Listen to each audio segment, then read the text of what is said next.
Hi అండి, నేను మీ అరుణ. రంజాన్ స్పెషల్ షీర్ కుర్మా వీడియో చేస్తున్నానండి. ఈ షీర్ కుర్మా అంటే చాలామందికి తెలిసే ఉంటుంది. తెలియని వాళ్ళ కోసము ఈ వీడియో చేస్తున్నాను. ఫస్ట్ టైం చేసే వాళ్ళు కూడా చాలా ఈజీగా చేసుకోవచ్చు. ఎంతో టేస్ట్గా తిన్నా కొద్దీ తినాలనిపిస్తుందండి, అంత బాగుంటుంది షీర్ కుర్మా.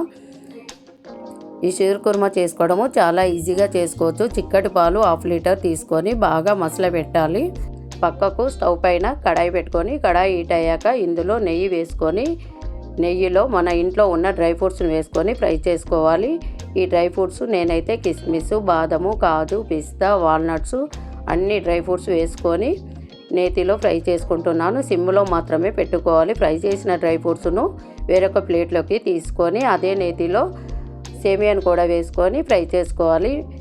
సిమ్లో పెట్టి మాత్రమే ఫ్రై చేయాలి. మరొకసారి చెప్తున్నాను, ఐలో పెట్టినట్టయితే సేమియా అనేది మాడుతుంది. షీర్ కుర్మా అనేది మనకు టేస్ట్గా ఉండదు.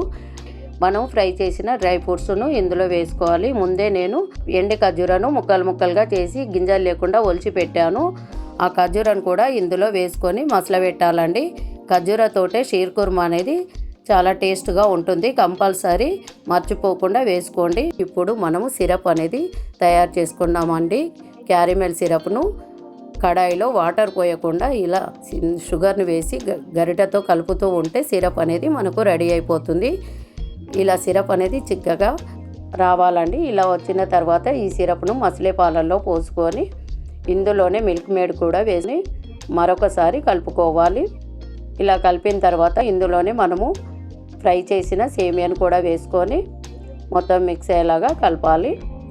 ఇప్పుడు పైనుంచి రోజ్ వాటర్ను కూడా వేసుకోవాలి. ఇందులోనే మనము ఇలాచి పౌడర్ కూడా వేసుకోవాలండి. వీడియో స్కిప్ అయింది.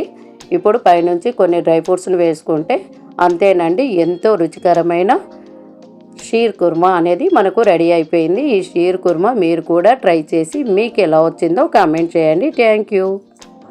చూసారు కదా ఫ్రెండ్స్, మా అమ్మ చేసిన షీర్ కుర్మా మీరు కూడా ట్రై చేసి ఎలా ఉందో చెప్పండి. Please like, share, comment and subscribe. Thank you for watching.